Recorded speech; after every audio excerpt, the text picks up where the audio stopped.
কি গন্ধ। Excuse me, হ্যাঁ বলুন। এখানে কি দুধ পাওয়া যাবে? আরে সোহাগ, তুমি এখানে?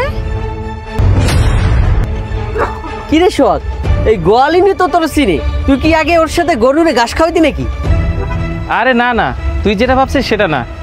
এই মেয়ে, তুমি আমার নাম ধরে ডাকতেছো কেন? তুমি কি আমাকে চিনো?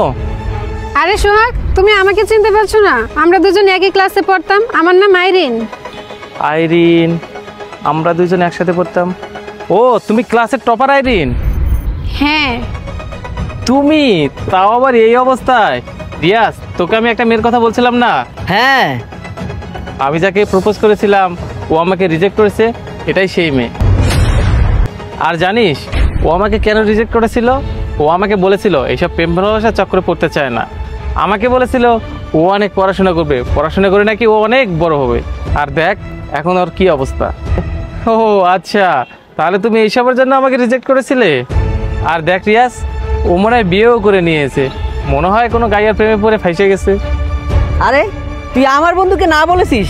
আরে তুই যদি হ্যাঁ বলতি তাহলে ওই রাজপ্রাসাদে তুই রানী হয়ে থাকতি, তখন এই গোবর পরিষ্কার করতে হইতো না। কোনো ব্যাপার না, আগের কথা তুলে এখন কি লাভ? বলো তুমি এখানে কেন আসছো? দুধ নিতে আসছিলাম, আর তা না হয় এইসব গোয়াল ঘরে কে আসে। কিন্তু আমি এটা ভাবিনি যে এখানে এসে আমার তোমার সাথে দেখা হয়ে যাবে। যাই হোক, তোমাকে দেখে না আমার দয়াও লাগছে, আবার ভালোও লাগছে। তোমার যে অহংকার ছিল, অ্যাটিটিউড ছিল, সেই সব খতম। মানছি আমি একটু পড়াশোনায় খারাপ ছিলাম, কিন্তু তখনও আমি একটা রিচ ফ্যামিলি থেকে বিলং করতাম, আর এখনও আমি রিচ। আর তুই তখন গরিব ছিলি, আর এখন ভিখারি হয়েছিস। ঠিক বলেছ, হয়তো সেদিন তোমার সাথে আমার বিয়ে করে নেওয়াটা উচিত ছিল, কিন্তু এটাও সত্যি আমি এখন যেখানে আছি খুব ভালো আছি। আমি তো বিজনেস করতে চাইছিলাম, এখন তো তাই করতেছি। এখানে গরু দেখা, হিসাব রাখা, এটাও তো বিজনেসের মধ্যে পড়ে, তাই না? আমার কথা ভেবে লাভ নেই। তোমাদের কতটা দুধ লাগবে বলো, আমি দিচ্ছি। ও তো তুমি এমনিই বলছো, এখন তুমি আমাকে থেকে ভাবছো, তখন তুমি কেন হ্যাঁ বলো নাই? তাহলে তো তোমার লাইফটা এখন অনেক ভালো কাটতো। আমার ডিসিশনে কোনো দুঃখ নেই, আমি যেখানে আছি ভালোই আছি। আমি তো বিজনেস করতে চেয়েছিলাম, এখন তো তাই করছি। তবে আমার কাছে একটা অফার আছে, তুই যদি চাস তাহলে আমার বন্ধুকে বিয়ে করে নিতে পারিস, তাহলে তুই রানীর মতন হয়ে থাকবি। হ্যাঁ বন্ধু, তুই ঠিক বলেছিস। তোর ভাবি হওয়ার যোগ্যতা তো ওর আছে, টাকা পয়সার দিক দিয়ে না হোক, রূপ তো আছে ওর। দেখো আইরিন, তোমার জন্য একটা সুযোগ আছে। যদি তুমি চাও তোমার ওই গাইয়াবরকে ছেড়ে আমার কাছে আসতে পারো, তাহলে তোমার আর এই গরু ছাগল চড়াইতে হবে না, রাজরানী করে রাখবো আমি। সোহাগ, আমার এটা ভেবে খুব কষ্ট লাগছে, তোমার আর তোমার বন্ধুর চিন্তা ভাবনা কতটা খারাপ। আচ্ছা, তুমি কি করে ভাবলে যে তোমার প্রস্তাবে আমি রাজি হয়ে যাব? আইরিন, তুমি এখানে কার সাথে কথা বলতেছো? ওখানে কাস্টমার বসে আছে, ওনাদের 2 লিটার দুধ লাগবে। রিয়াজ দেখছিস, ও ওর ওই বরের জন্য আমাকে রিজেক্ট করে দিয়েছে। ভালো ভালো, দেখে মনে হচ্ছে অনেক হ্যান্ডসাম। সত্যি তুই এর জন্য আমার বন্ধুকে তুই রিজেক্ট করেছিস?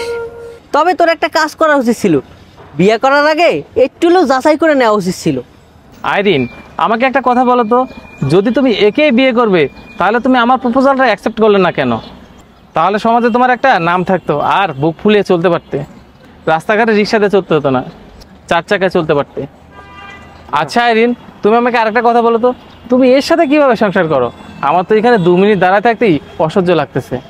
আচ্ছা সোহাগ, তুই একটা কথা বলতো, তুই মাসে কত টাকা কামাস? 1 লক্ষ টাকা পার মান্থ। জীবনে 1 লক্ষ টাকা চোখে দেখছিস? আচ্ছা সোহাগ, তোকে আমি একটা কথা বলেছিলাম, তোর মনে আছে? আমি বড় একটা বিজনেস খুলবো। এই সেই বিজনেস। এই দেখ, গরুর গোবর থেকে গোটে হয়, সেটা বিক্রি করি, আবার দুধ হয়, সেটাও বিক্রি করি। আর তুই কি বলছিলি মাসে 1 লাখ টাকা ইনকাম করস? আরে এটা তো আমাদের সপ্তাহে হয়। তাই বলছি তোর টাকার গল্প আমাদের সাথে করিস না। আর তুই বলছিলি না তোকে আমি কেন রিজেক্ট করছি? শুধুমাত্র তোর ব্যবহারের জন্য। তোর ব্যবহার দেখে বোঝা যায় তুই কি ধরনের মানুষ, আর তোর ফ্যামিলিও কি ধরনের। আমি আমার জামাইয়ের সাথে খুব ভালোই আছি, আর তার মতো তুই জীবনেও হতে পারবি না। ও না সবাইকে সম্মান করতে জানে, আর কার সাথে কি ব্যবহার করতে হয় সেটা খুব ভালো করেই জানে। আচ্ছা ঠিক আছে, ছাড় এসব কথা। তোর কতটা দুধ লাগবে সেটা বল, তোর বাড়িতে আমি পৌঁছে দেব। আরে কি বললে? এরা দুধ নিতে আসছে?